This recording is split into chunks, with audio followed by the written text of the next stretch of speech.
Now, headline news for the morning. ECOWAS heads of state approve signing and implementation of the contentious economic partnership agreement. The National Petroleum Authority assures public of enough stock of fuel in the country, and Ghana may soon have a national airline, and Transport Ministry enters agreement with PricewaterhouseCoopers to advise on the said project. Let's bring you the details of the news. The Public Relations Officer of the National Petroleum Authority, Yaro Kasambata, has assured the general public and motorists in the Greater Accra region of Ghana that enough stock of fuel is available in the region and elsewhere in the country. There have been reports of fuel shortages in some parts of Accra, which seem to have led to long queues forming at some fuel stations. Yaro Kasambata, however, says there are substantial amounts of stations in the capital that have more than enough supply. The one or two places that do not have may have run out of product, he says. The authority is therefore urging the public not to panic. Meanwhile, Member of Parliament for Okankwe Central, Yao Buama, insists Ghanaians should be bracing up for another round of fuel shortage likely next week. According to the MP, government's inability to pay struggling debt owed the bulk oil distributors seem to have left them exposed and incapable of buying fuel for distribution across the country.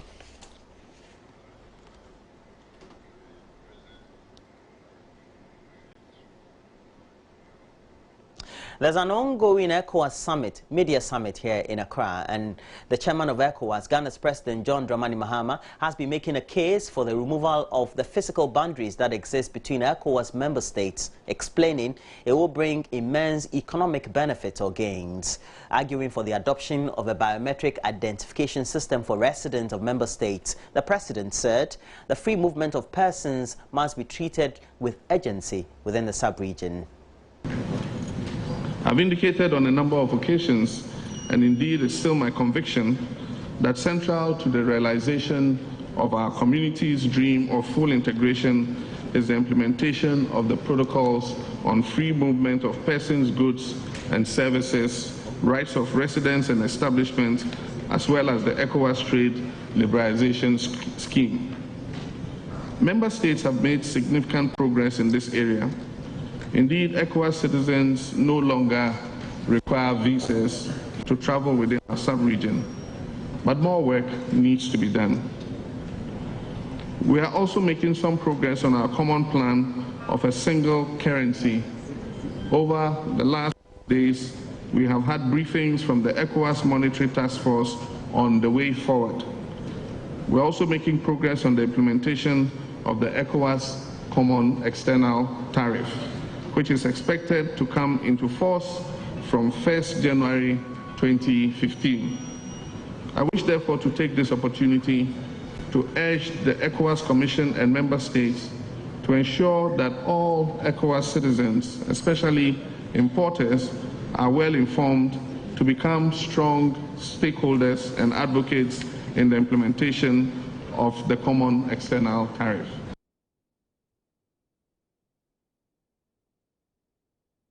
Meanwhile, heads of states and government have instructed the West African chief negotiators to start the process of signing and implementing the Economic Partnership Agreement. A communique issued at the closing of the 45th Ordinary Session of Heads of State in Accra on Thursday evening stated the heads of state and government decisively approved the Economic Partnership Agreement negotiated and taking due account of the technical concerns raised. It further entreated the negotiators to sustain their efforts, especially by informing and raising awareness of the national and regional state actors.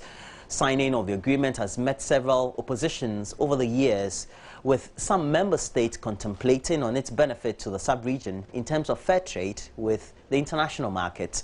The approval was due to the consensual result reached by the chief negotiators on all the issues, particularly on the market access offer, the EPA development program, and the text of the agreement.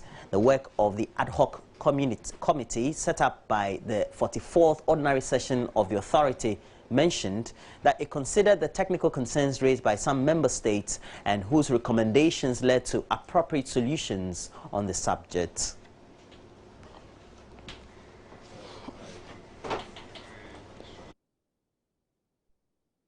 Meanwhile, West African leaders attending the 45th Extraordinary Summit of ECOWAS have agreed to work at various national levels to bring to fruition resolutions contained in the communique as issued at the end of the meeting. And the issuance of biometric identity cards for citizens of member countries, which has been adopted by the leaders, will however not be implemented immediately, as there are some pending security challenges that need to be sorted out before an eventual rollout. On the security situation in Mali, the regional heads are expected to make a request to the United Nations and the African Union to make available to them proceeds from the trust fund to pay arrears owed to troops. Nigeria has meanwhile pledged about $3 million towards the fight against the spread of Ebola in the sub-region. The session ended Thursday ahead of its planned closing on Friday. It commends the contribution of the Federal Republic of Nigeria of $3,500,000 US, broken down as follows: $1 million US for the Republic of Guinea, $500,000 for the Republic of Liberia, $500,000 for the Republic of Sierra Leone, $500,000 for the West African Health Organization, and $1 million to the ECOWAS Pool Fund for the fight against Ebola. Summit, while accepting the contribution of Nigeria, appeals to other member states and to the international community to contribute to the Ebola Solidarity Fund. A major step was taken at this summit to address in a firm and concrete manner the present danger of the Ebola outbreak in 3 of our member states. A fund to support the affected nations has already received immediate financial pledges and commitments. I wish to applaud the commitments of the leaders to support the West African Health Organization and the affected countries. On the issue of the introduction of ECOWAS biometric identification cards for our citizens, this has been adopted in principle pending a security appraisal by the ministers of security of the member states. I wish, therefore, to urge all of us to take the necessary steps at the national level for the implementation of these decisions to the benefit of our people. On this happy note, I hereby declare the 45th Ordinary Session of the Authority of ECOWAS Heads of State and Government officially closed.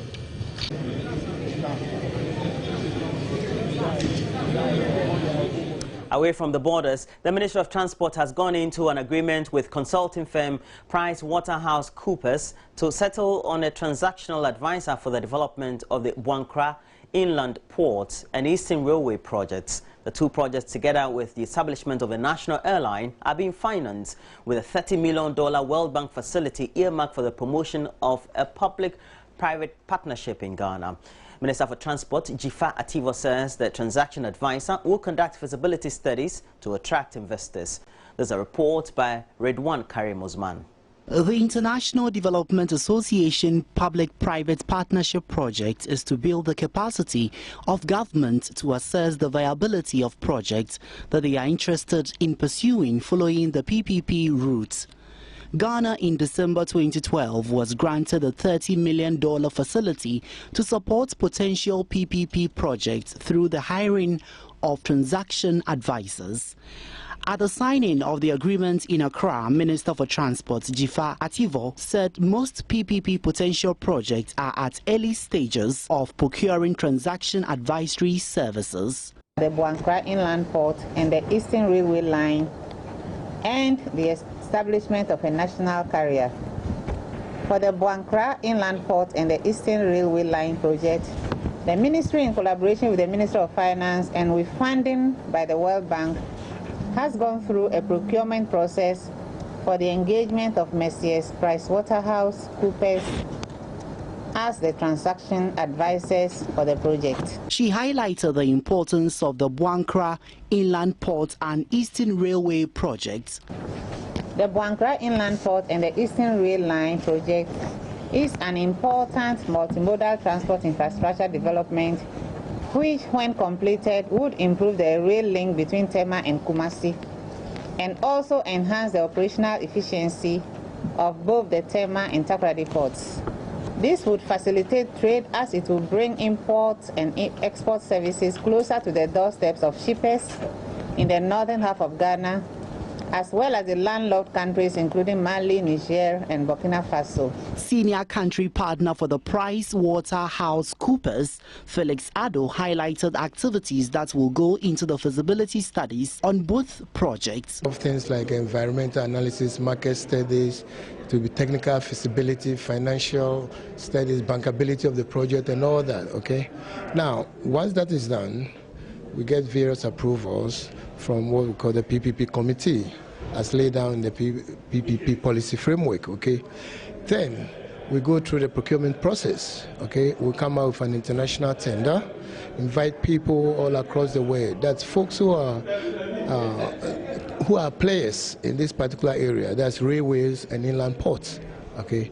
To come and bid on this particular project, we set them criteria as to what we expect them, minimum qualifications, and we also invite them to see how best they can come up with innovative ways to make sure that this particular project is done properly, efficiently, and is up to best world-class standards. The same transaction advisory services, if approved by World Bank, will be selected for the management of a national airline project. The transaction advisor is also expected to complete its work in 24 months. Ridwan Karim Dini Osman, Joy News, Accra.